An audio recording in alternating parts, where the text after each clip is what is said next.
താഴേക്കിറങ്ങിയതും പിന്നിലൂടെ ചെന്നവൻ അവളെ കയ്യിൽ പിടിച്ചു നിർത്തി. ദേ കണ്ണേട്ടാ, വിട്, എനിക്ക് പോണം. എവിടെ പോണം? എന്നെ കാണാൻ വന്നിട്ട് അങ്ങനെ ഉടനെ പോവണ്ട. അവൾ അവന് നേരെ തിരിഞ്ഞു നിന്നു. അവൻ്റെ കണ്ണുകളിലേക്ക് നോക്കി. ഓടി വന്നതല്ലേ ഞാൻ, എന്തിനാ എന്നെ വിഷമിപ്പിച്ചേ? അവളുടെ കണ്ണുകൾ നിറഞ്ഞു. എൻ്റെ പത്രക്കുട്ടി, ക്ഷമിക്കടി, ഇനി ഇങ്ങനെ ഉണ്ടാവില്ല. അവൻ കാതിൽ പിടിച്ച് ഏത്തമിടുന്നത് പോലെ പറഞ്ഞു. അവൻ്റെ ഭാവം കണ്ടപ്പോൾ അവൾക്ക് ചിരി വന്നു. ദൈവമേ, ചിരിച്ചല്ലോ, സമാധാനായി. എന്നും ഇതുപോലെ നിന്റെ മുഖത്തെ ചിരി ഉണ്ടാവണം. അവളുടെ ഇടുപ്പിൽ പിടിച്ച് അവനിലേക്ക് അടുപ്പിച്ചുകൊണ്ടവൻ പറഞ്ഞു. അവൻ്റെ നിശ്വാസം മുഖത്തേക്കടിച്ചപ്പോൾ അവളുടെ മുഖത്തേക്ക് രക്തം അരിച്ചിറങ്ങി. അവൻ അവളുടെ ചുണ്ടിലേക്ക് ചുംബിക്കാൻ തുടങ്ങിയതും അവനെ പിന്നിലേക്ക് തള്ളിയിട്ട് അവൾ താഴേക്കോടി. നിന്നെ ഞാൻ എടുത്തോളാടി, ചിരിച്ചുകൊണ്ടവൻ മനസ്സിൽ പറഞ്ഞു. അവൻ താഴേക്കിറങ്ങി മുറിയിലേക്ക് ചെന്നു. അവൻ്റെ ഫോൺ വൈബ്രേറ്റ് ചെയ്യുന്നത് കേട്ടപ്പോൾ അവൻ ഫോൺ എടുത്ത് നോക്കി. പാറു കോളിംഗ്. ഹലോ പാറൂസേ. എവിടെയായിരുന്നു മിതു? എത്ര തവണ വിളിച്ചു നിന്നെ? അത് സോറി ഡി, അച്ഛൻ്റെ ഫ്രണ്ടും മോളും വന്നിട്ടുണ്ടായിരുന്നു. അവരോട് സംസാരിച്ചു കൊണ്ടിരിക്കുകയായിരുന്നു ഞാൻ. ആ, അതൊക്കെ പോട്ടെ, ഈ മോൾക്ക് എത്ര വയസ്സുണ്ട്? ഒരു 20 വയസ്സ് കാണും, അവൻ പറഞ്ഞു. അതൊക്കെ നിനക്ക് കൃത്യമായി അറിയാം അല്ലേ? ദേ മിതു, ഇനി അവളെ എങ്ങാനും പഞ്ചാരടിക്കാൻ ചെന്നാൽ എൻ്റെ സ്വഭാവം മാറും കേട്ടോ. നീ പാർവതിയുടെയാണ്, പാർവതിയുടെ മാത്രം. ഒരു ഭീഷണി പോലെ അവൾ പറഞ്ഞു. എൻ്റെ പൊന്നെ, ഇല്ലടി, അവൾ എനിക്ക് അനിയത്തിയെ പോലെയാണ്. വിശ്വസിച്ചു ഡി, ഞാൻ പിന്നെ വിളിക്കാം, ഇവിടെ എല്ലാവരും ഉണ്ട്. ശരി, ഞാൻ വെയിറ്റ് ചെയ്യും നിന്റെ കോളിനായി. ശരി ഡി, ലവ് യു ഉമ്മ. ലവ് യു ടു മിതുവേട്ടാ, അവൾ പ്രണയാതുരയായി പറഞ്ഞു. അവൻ ഫോൺ ഓഫ് ചെയ്ത് ബെഡിലേക്കിരുന്നു. കണ്ണുകൾ അടച്ചുകൊണ്ട് ബെഡിലേക്ക് കിടന്നു. ഇവിടെ നിന്ന് പോകുമ്പോൾ ഭദ്ര മാത്രമായിരുന്നു മനസ്സിൽ. പക്ഷേ യുഎയിലെത്തി പാറുവിനെ കണ്ടപ്പോൾ അവളുമായി മനസ്സും ശരീരവും പങ്കുവച്ചപ്പോൾ ഒരു ആത്മബന്ധം തോന്നി അവളോട്. ഭദ്രയെ ചതിക്കുകയാണെന്ന് മനസ്സിൽ തോന്നുമ്പോഴും ഭദ്രയേക്കാൾ സൗന്ദര്യവും അവളേക്കാൾ ഇരട്ടി കാശുള്ള പാർവതിയെ കണ്ടപ്പോൾ മനസ്സിൽ ഭദ്രയേക്കാൾ സ്ഥാനം പാർവതിക്ക് കൊടുക്കേണ്ടി വന്നു. പിന്നെ അവളിൽ നിന്ന് അകലാൻ പറ്റാത്ത വിധം ലോക്കിട്ടു പാർവതി. സമയം പോകാൻ തമാശയ്ക്ക് തുടങ്ങിയ ബന്ധം അവൾ പിടിവിട്ടു പോകാതെ പിടിച്ചിരിക്കുകയാണ് തന്നെ. അല്ലേലും ഭദ്ര ഒരിക്കലും എനിക്ക് ചേരില്ല. അവളെ ഒന്ന് അനുഭവിക്കണം, അല്ലാതെ വിട്ടുകളയാൻ പറ്റില്ലല്ലോ. കുറേ മനസ്സിൽ കൊണ്ട് നടന്നതല്ലേ. അവൾ പിടിതരില്ല. ഒന്ന് ചുംബിക്കാൻ പോലും ഇതുവരെ സമ്മതിച്ചിട്ടില്ല അവൾ. അവളെ ഒഴിവാക്കണമെന്നിട്ട്. പക്ഷേ ഒഴിവാക്കാൻ സാധിക്കാത്ത വിധം ഒട്ടിപ്പിടിച്ചിരിക്കുകയാണ് അവൾ അമ്മയുടെയും അച്ഛൻ്റെയും മനസ്സിൽ. എങ്ങനെ ഒഴിവാക്കും? അവൻ തലപുകഞ്ഞ് ആലോചിച്ചു. ഇതൊന്നും അറിയാതെ അവനെ മനസ്സിൽ നിറച്ചുകൊണ്ട് അവിടെ എല്ലാവരോടും ഹാപ്പിയായി സംസാരിച്ചു കൊണ്ടിരിക്കുകയായിരുന്നു ഭദ്ര. ഭദ്രയും അച്ഛനും വീട്ടിലെത്തിയപ്പോൾ 10 മണി കഴിഞ്ഞിരുന്നു. മാധവൻ്റെ വീട്ടിൽ നിന്ന് കഴിച്ചിട്ടാണ് അവർ വന്നത്. മോള് പോയി കിടന്നോ? അയാൾ അവളുടെ തലയിൽ തഴുകിക്കൊണ്ട് പറഞ്ഞു. അപ്പോൾ എൻ്റെ അച്ഛൻകുട്ടി കിടക്കുന്നില്ലേ? അതോ ഓരോന്ന് ചിന്തിച്ച് ഉറക്കം കളഞ്ഞ് രാവിലെ വരെ ഇരിക്കാനാണോ പരിപാടി? അവൾ ചോദിച്ചു. അച്ഛ കിടന്നോളാം, മോള് പോയി കിടന്നോ. എപ്പോ? ഇപ്പോൾ. അച്ഛ, അവൾ അയാളുടെ അരികിലിരുന്നു കൊണ്ട് വിളിച്ചു.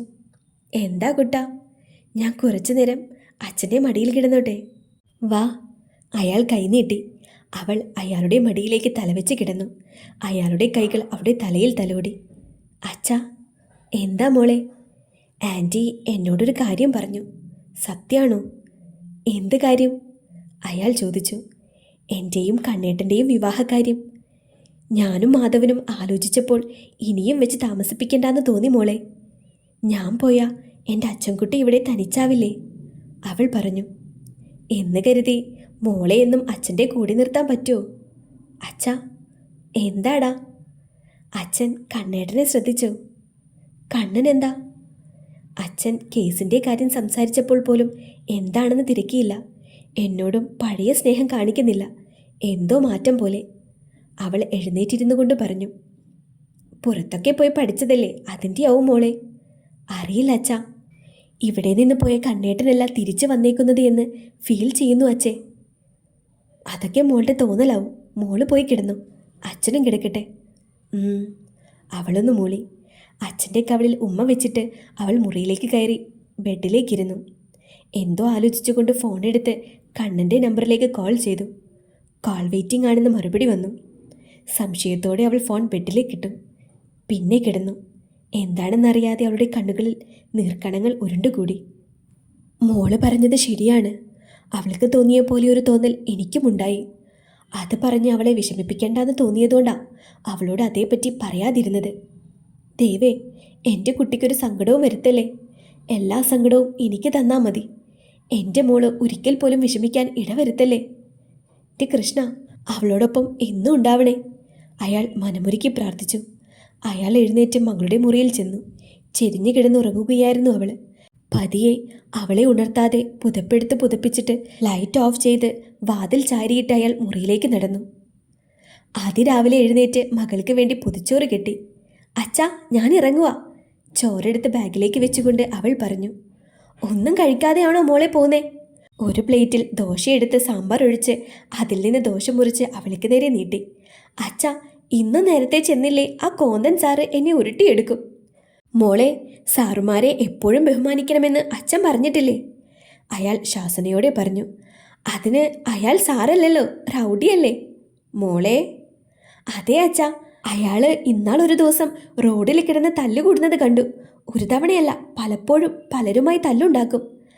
അയാളെയാ പിള്ളേരെ പഠിപ്പിക്കാനുള്ള ജോലി കൊടുത്തേക്കണേ. പിന്നെ അയാൾക്ക് എന്നെ കണ്ടുകൂടാ.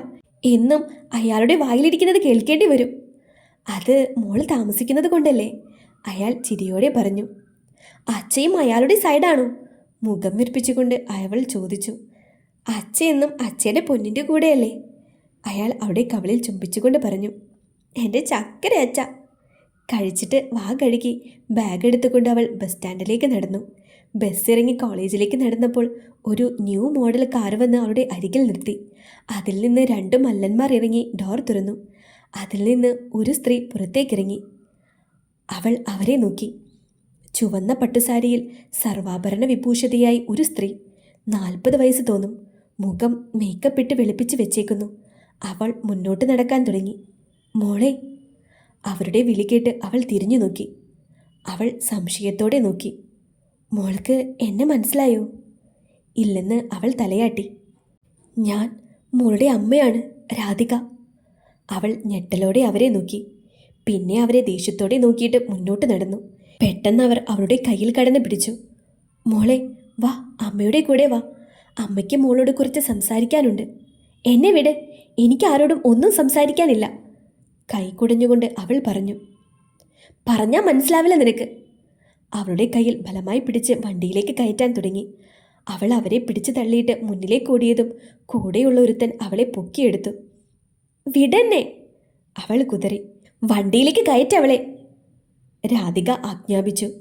പെട്ടെന്നൊരു കൈ അവളെ പിടിച്ചിരുന്നവൻ്റെ തോളിൽ അമർന്നു. അയാൾ തിരിഞ്ഞു നോക്കി. ആ സമയം ഭദ്ര അയാളിൽ നിന്നും കുതറി താഴെ ഇറങ്ങി. സാർ. അവളോടി അനന്തൻ്റെ പുറകിൽ ഒളിച്ചു. ആരാ ഭദ്ര ഇവർ? എനിക്കറിയില്ല, അവൾ കരഞ്ഞുകൊണ്ട് പറഞ്ഞു. അവൾ എൻ്റെ മകളാണ്. അതും പറഞ്ഞുകൊണ്ട് മുന്നോട്ട് വന്ന് രാധിക അവളുടെ കയ്യിൽ പിടിച്ചു. അവൻ അവളുടെ കയ്യിൽ നിന്നും അവളുടെ കൈ വിടുവിച്ചു. രാധിക കൂടെയുള്ളവരെ കണ്ണു കാണിച്ചു. അവർ അനന്തൻ്റെ അടുത്തേക്ക് നടന്നു. ഭദ്ര പേടിയോടെ അവൻ്റെ കയ്യിൽ പിടിച്ചു.